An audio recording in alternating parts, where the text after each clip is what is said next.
Sandbags. I think it's pretty official now. All right, so I don't have no intro. I don't have none of that, man. I'm just raw, like just raw. Man, how y'all feeling today, though? How's everybody doing? Not that y'all are going to reply back, but I'm still going to ask the question. All right, that maybe one day they will answer, but today it's just me. I don't know. I was talking to somebody about some of the goals that I have for myself, and they were like, "Yo, that doesn't sound realistic." And I had to stop myself because I noticed that you have to believe in yourself to the point that it looks delusional in order to get to anywhere that you want to reach, man. You have to tap back into your kid's imagination, your childhood imagination. And for real, like, you once you tap into that, you'll also realize how little you feared. For me, there was one thing that I feared, and the only thing that I feared was the monster underneath my bed, something that didn't exist. But that was the only thing that I feared. You see, like when you realize that something doesn't exist, you have to attach yourself to another fear if you don't learn how to conquer it. So it went from the monster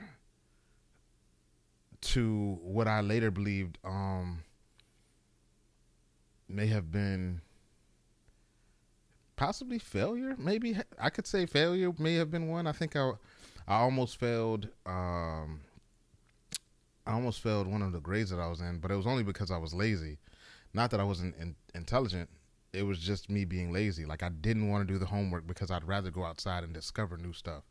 Like, back to the fear, I wasn't afraid to go in the woods, which could have been snakes, anything. Like, this is Virginia. We got cottonmouths and rattlesnakes. Never feared them because I was in that environment all the time. Like, I was around there. We went back and would search for frogs.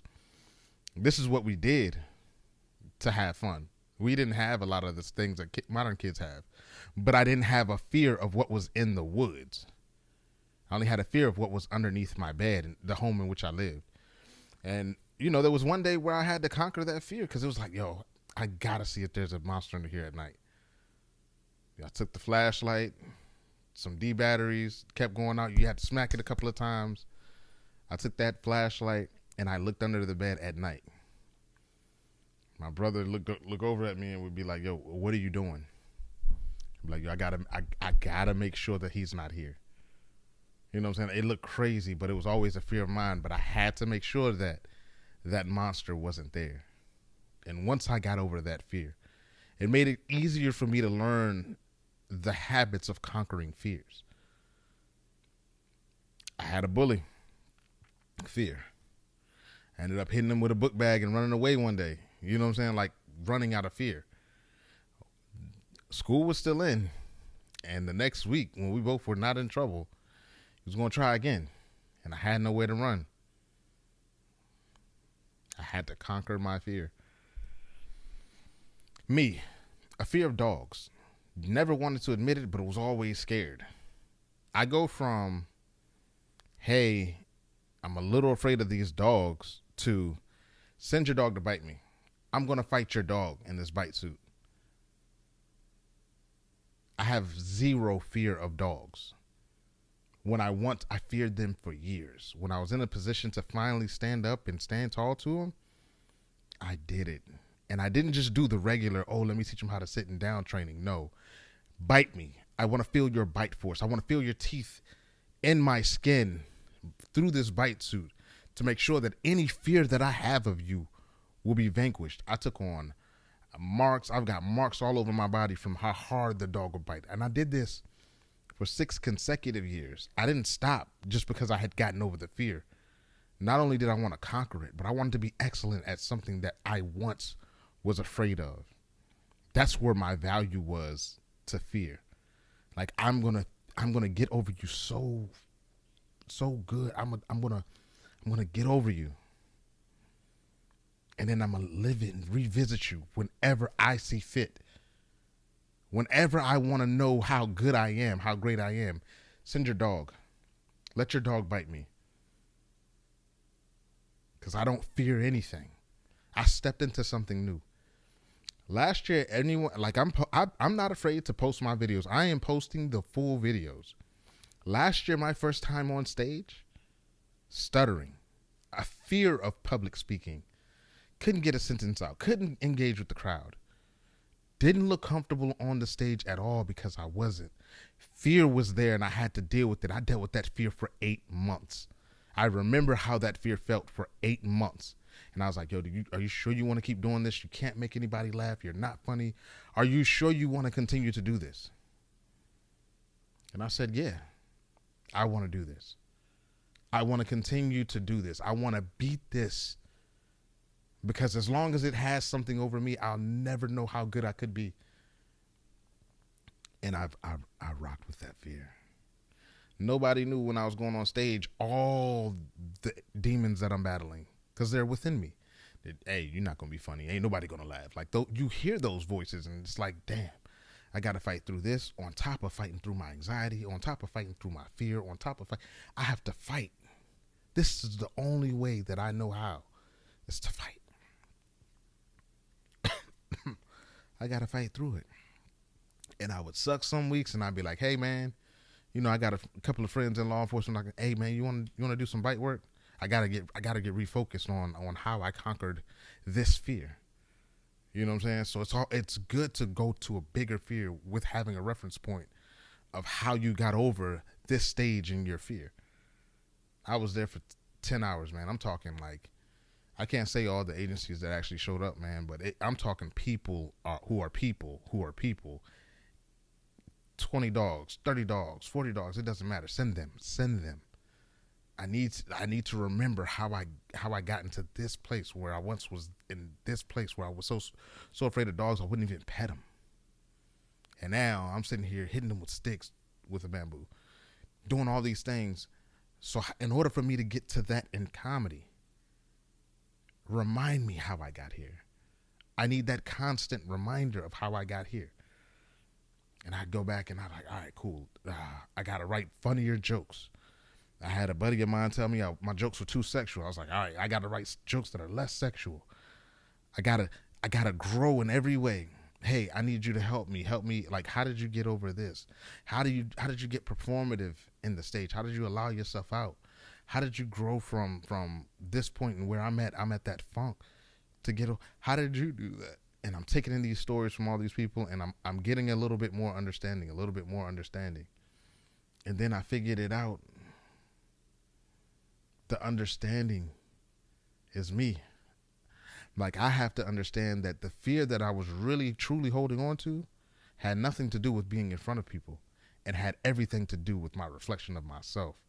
I was afraid to be true to myself and let the world see my truth.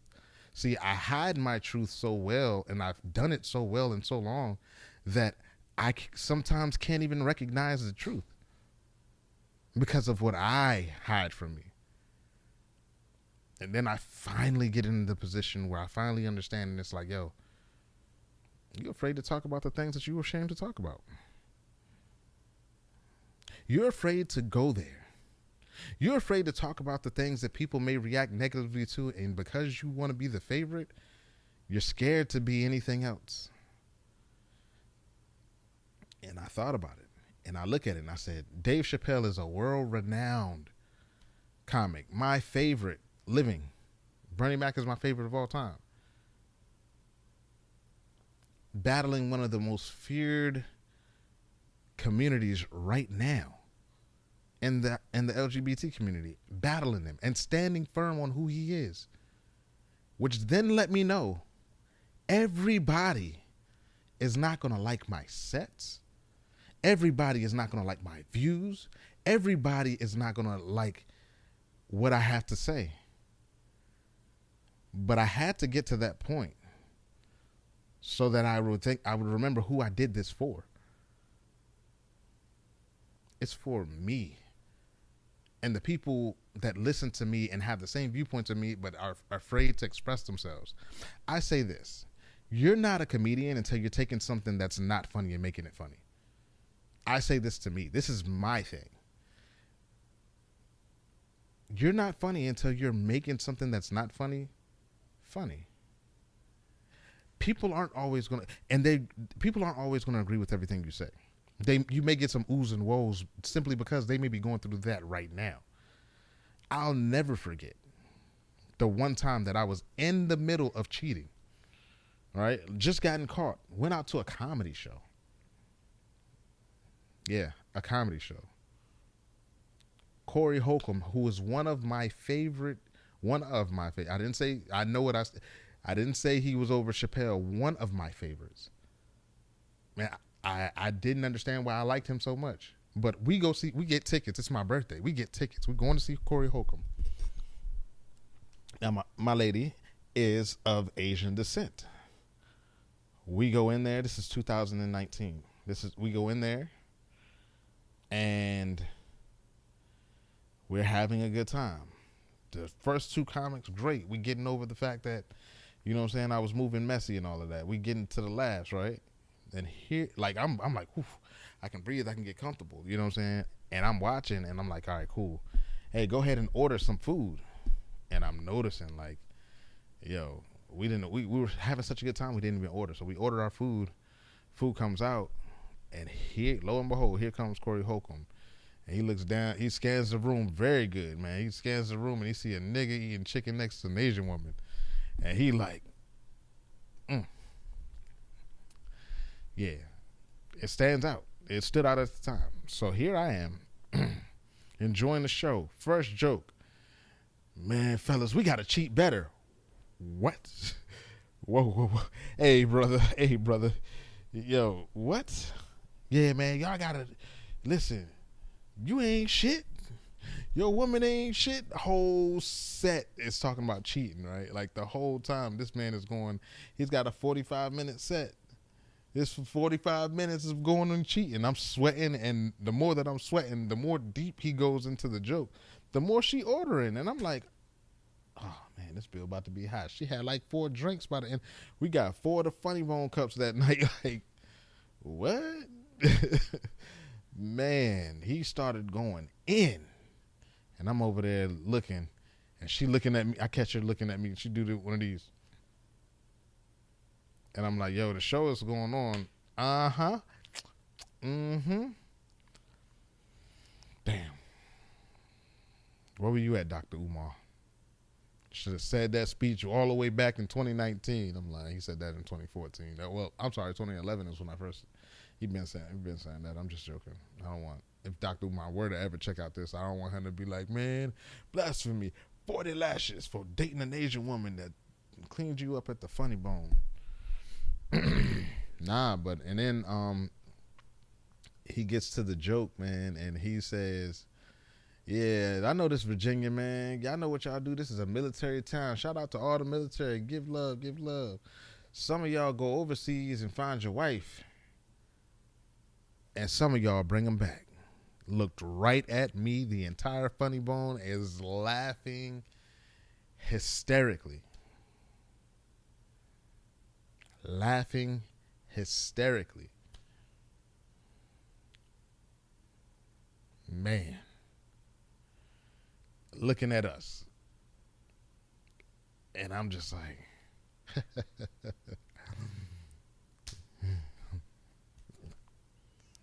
hysterically. Yep. So, yeah, I'm gonna conquer my fear, because that was, honestly, that was big, one of my bigger fears, and it happened. It happened. Everybody is laughing at me. You know what I'm saying? Like, not at the joke that he made about me, because I don't, like, you would have to know me in order to really make a joke about me, but it doesn't matter. To laugh at me, but laughing at me in the situation. So it was like, damn, like, I always had this one dream, like, and I've had this dream for years, like, where I'm sitting in a class, because it's like a desk. It's almost like a desk. It's a table with a chair, and everybody's attention is on the person speaking. And everybody just starts laughing at me, like, every time the dream ended the same way. It was just everybody laughing at me as I'm sitting there. And then that came to fruition. And then I'm like, oh shoot, man, I'm the butt of this dude's jokes, man. This might be all right. That's it, man. That's it. That is it. But yeah, man. Corey Holcomb is the reason that I truly started comedy. Um, I make the joke that I'm going to be big enough to let him know what he did on stage that night, because this is the one joke that I like.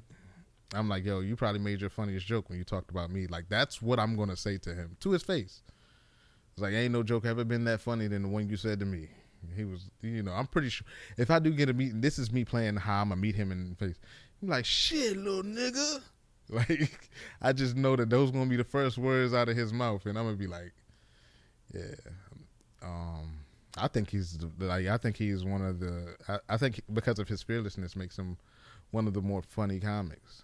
Like, he's mastered, and that's why I think I gravitated to him, because his mastery of his fear. He would get on stage, I don't give a fuck what y'all think about me. And you know how some people will say it and kind of mean it? You know he doesn't. Like, when he says, I don't give a fuck about this shit, and sip on that glass, he don't. He means that shit. He is not afraid. Anytime you can make a joke about a baby getting swirled around, man, you mean that shit. You mean that shit. Great dude, though, man. Great comic, respected comic. Still one of my top, man. But and even more so now, like I like him more now because he is my origin story. Like, he is the reason that I felt like comedy. Like, that's the only way I can get my get back. That's the only way. You can't troll him on stage when he has a microphone. For one, he's way too witty and too funny, and two, like, I'm not prepared for him now, and I've been doing comedy daily for 360 something days. Like, dude, I am nowhere near his level of expertise at this. So who is me, a man who's sensitive about the girl he's taking on a date, who clearly the whole set was about him, and just got out of a whole cheating scandal or trying to make my way out, and you just dug me back in. What do I have to say? Like, I'm emotional as hell. Like, you nigger. Like, I don't have no comeback for him. He was like, is that the worst thing you could call me, nigga? Nigga, I just called you nigga 72 times in my like, it's gonna be something crazy like that. Like, I can't, you have to know who you can battle against. Like, one day, I'm gonna spar with him one day. I gotta put that in the atmosphere. Like, I'm gonna spar with Corey Holcomb one day. I mean that. And if he ever listens to this, just know, I'm gonna have to, when I feel like my skills are up to par, yeah, I'm coming at him, bro. Just because I think it would be like, Kobe finally going against MJ for that type of experience, man. Like, Corey Holcomb would be that for me. He would. Like I said, Dave Chappelle my favorite, but I don't think I would get. I can't say Dave wouldn't, but you know what I'm saying? Dave is I like Dave for other reasons. Dave reminds me a lot of Dick Gregory, but as far as Corey Holcomb, he kind of reminds me of a big brother. Like, that Dick Gregory is like the father figure for fathers, you know what I'm saying? Like, Dick Gregory is, ideally who you would deem your grandfather. And I'm not blaming this on his age. He started at 14. I think him and Corey aren't that far apart in age, but his experience. He's a grandfather in comedy. So, like, I look up to him like an elder. So it wouldn't be any point of sparring an elder. Like, I'm not going to fight, you know what I'm saying, somebody who I know can do this and has done this multiple times. And that's why they're at the age where they're at in comedy. I know that. And I know Corey is light years ahead of me. But I liked him enough to, like, in my vision. This is just my head thinking and how I look at things, man. Like, I'm giving y'all some insight to my mental. But in my head, like, Corey Holcomb would be more of a brother rival from how I stand in comedy. You know what I'm saying? If Bernie Mac was here, definitely one of the elders. Definitely wouldn't try my hand with him either. Like, like, y'all are too, like, it's going to take me too long to catch up to your level of what y'all can do, even though they don't display it. Like I've watched interviews and even though they don't display it, man, but I know that they are like that. You know what I'm saying? I know. Dave, bro. Nah, I don't want that. I don't want that smoke at all. Like I know boxers want to get the top dog and knock him off. Nah, I want the top dogs to stay where they at because you're not gonna make me feel like I'm less of a dog when I'm trying to climb up. Like the elders are people that you just stay away from because if you win you lose, if you lose twice as hard. So why you know what I'm saying? Like why ever battle somebody who has that? You know what I'm saying? Like they're like, yo, this dude thought he could handle Dave Chappelle. What's wrong with this guy, man? Jabroni, you know what I'm saying? Never, just wouldn't. There's certain people I wouldn't, man. And I ain't gonna hold you not for nothing, but Corey is up there in that, you know, he's in that realm too. But it's just because of how I started and being that I waited so long to get started. You know what I'm saying? I'm still like, he probably like that big brother that already, his old man strength probably kicked in already. You know what I'm saying? But with him, I don't think it's like losing to him is kind of like respectable, but you knew you was gonna lose. You know what I'm saying? Like it was. But if it's like, yo, if you get him with one good shot, you may throw him off a little bit, but you're probably still going to lose. But if you get the shots off that matter, like, you know what I'm saying? Like, if I can get some of the jokes off that can stick, man, yeah, that's all I need, man. Like, you know what I'm saying? He going to look at me like I'm an infant in the game anyway, man. But, all right, man, it's cool. That's my dream. That would be my dream, like, back and forth with. Because he started this shit. Yeah, he started it. But yeah, on other news though, man, since we're talking about family ties, let's talk about some real family matters. No Drake. Man, I really do love my sinus is acting up. I don't be dusting in here. I'm telling on myself.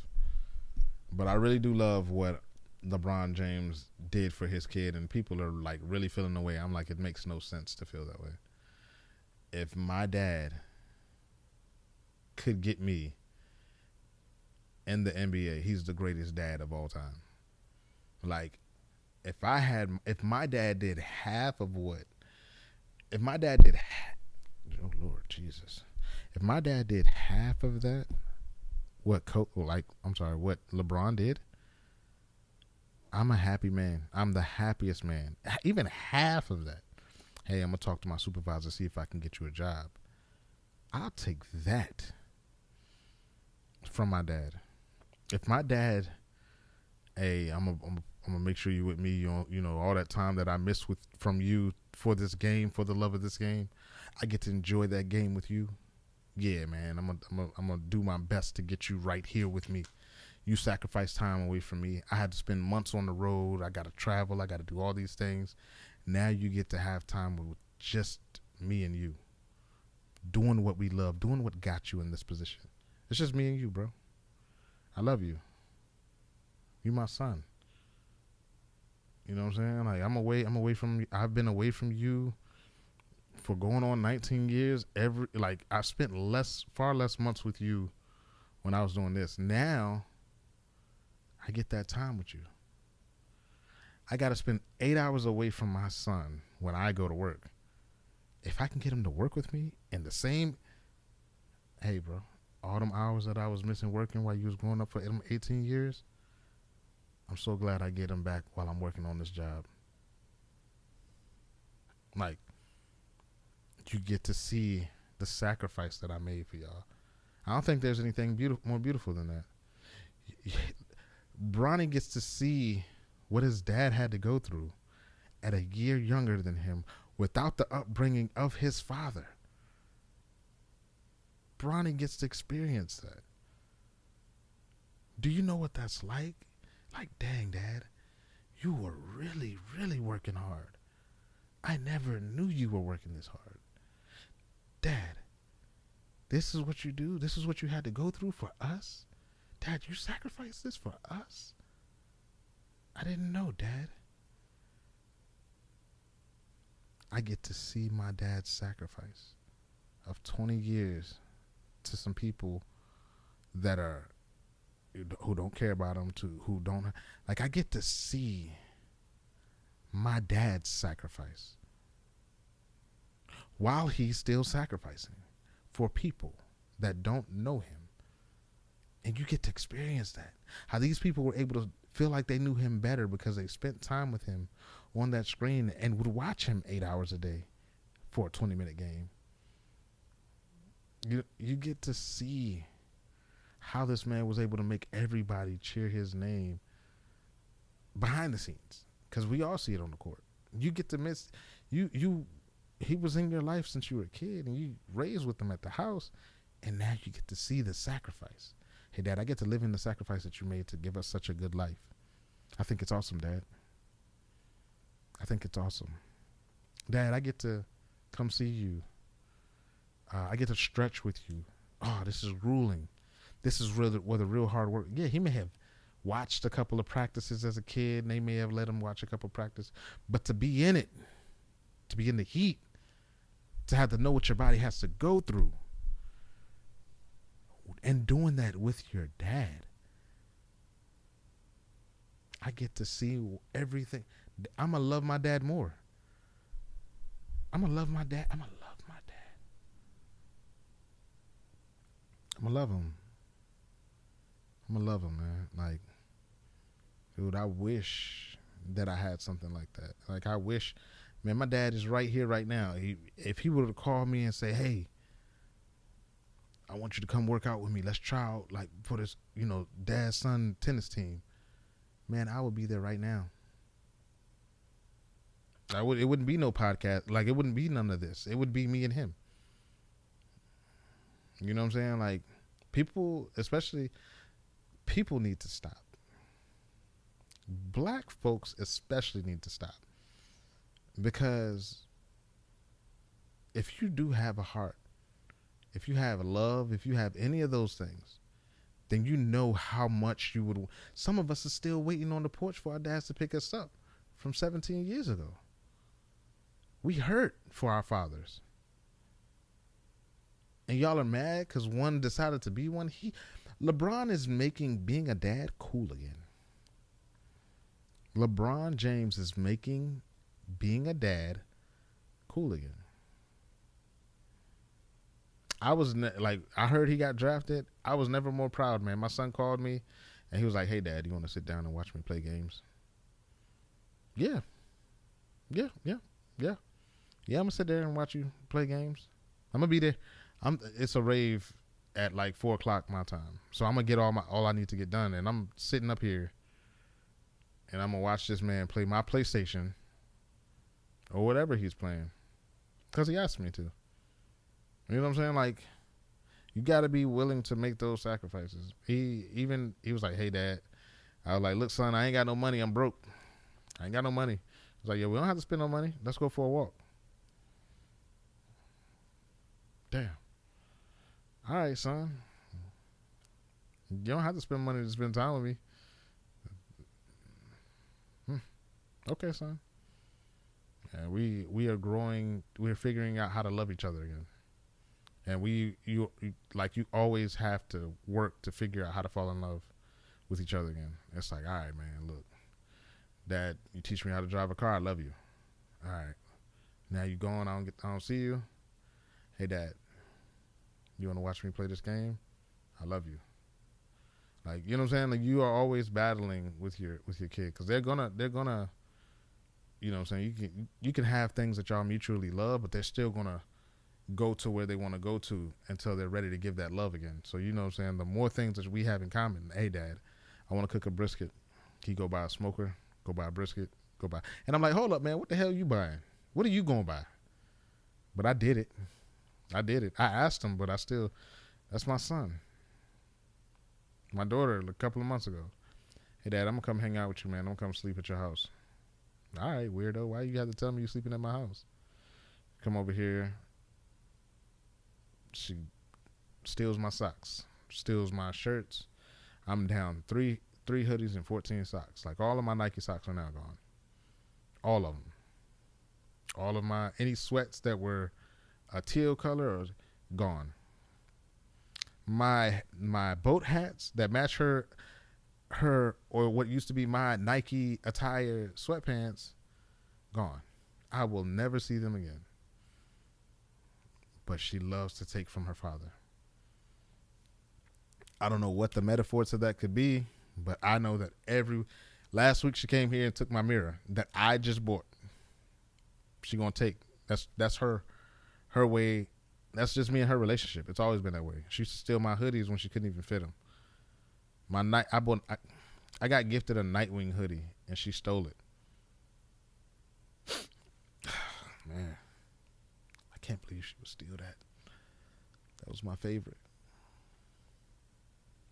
I was mad, and it was in the I was mad, man. Like that was a hoodie that was hard to find, and she took it, and I never got it back, man. Never got it back, but you know, it's fine. It's my daughter.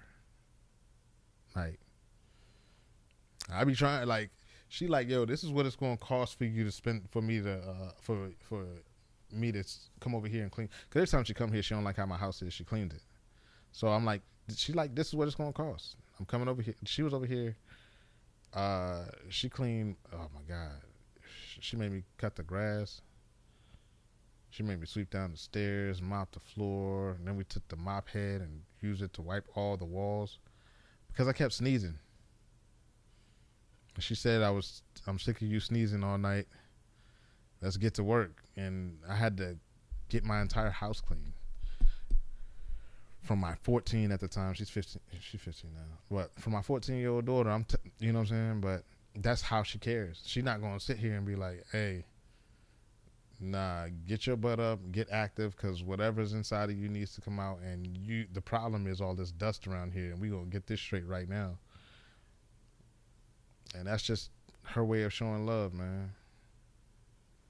Damn. Yeah, man. I wish my father would. I wish my father would just call. You know what I'm saying? Like, I know if my grandfather were alive, I would probably get at least like a phone call or two a week. You know what I'm saying? And the reason that I call everybody around me is because I love to hear your voice. Like there's a different energy in the text and the voice. I call because I love to hear your voice. I love to hear and I'm grateful for the things because you're still here with me. You see what I'm saying? So I need to tap anybody who I care about. I need to tap in. I need to hear your voice. I need to hear your energy. My son calls me every day. We talk about guns. We talking about dinosaurs. We talking about whatever he watching. We talking. If I don't have him with me, we're talking every day. My daughter. I made slime today. I don't care how long it takes you to explain the story of how you made slime and how many times you have to go over the steps that you feel like you missed even though you had already gotten them. I'm listening. I'm staying on that phone. LeBron James gets to do that for at least the next 3 years after he gave 20 years. Ken Griffey Jr.'s son. Dion taking care of his. Hold on. Yeah, my fault. We was talking about love, man. The whole LeBron James, everything. I ain't get to end it, so I don't know if I'm going to end it right now because it's already 30 minutes. But I think I'm going to chop it up and split it up, man. But big shout out to LeBron. Big shout out to LeBron. Just know that it's all love. It's all love. Like what you're doing, I wish. And you've motivated me to do the things that I want to do for my family to make sure I'm able to put them in the same positions. But yeah, no. Congrats. First time in the NBA. You've checked off another first for you. That's awesome. Yeah. Yeah. Another thing, man. So we had an American football team in the Olympics. and got murdered. Like, one thing to get beat, right? But another thing to get beat in a sport that you created in your homeland. And I looked at the players, some of the players. I think it was rumored that RG3 was on that team. And I don't know, but they lost like 20-40 in a game that I didn't even know Japanese people play. Like, what? I ain't never seen no anime about no football. I seen plenty of baseball and basketball. Football? Shit, hell, even I think I got this one about soccer. But football? Come on. Come on now. That don't make no sense, man. I was like, dang, how y'all get murdered? I love them. Like, I love it, though. I mean, they said no professional players could play. You can't be on the active roster of the NFL. Yeah. Yeah, I think that at that point, I would think it was cheating. I think some college players could play. I think they should. I think they should. But yeah, now I just wanted to end it safely, land it safely. I finally yawned, so that means I don't have no editing to do. Look, I'm a smooth boy, smooth. Your boy getting good at this because I ain't got a lot of time to waste. It just took me 39 minutes to make this video. 39 minutes of my life equity. But yeah, nah, man. Great talk, man. I went into myself a little bit. Got some things off, and yeah, just great energy throughout. All right, much love.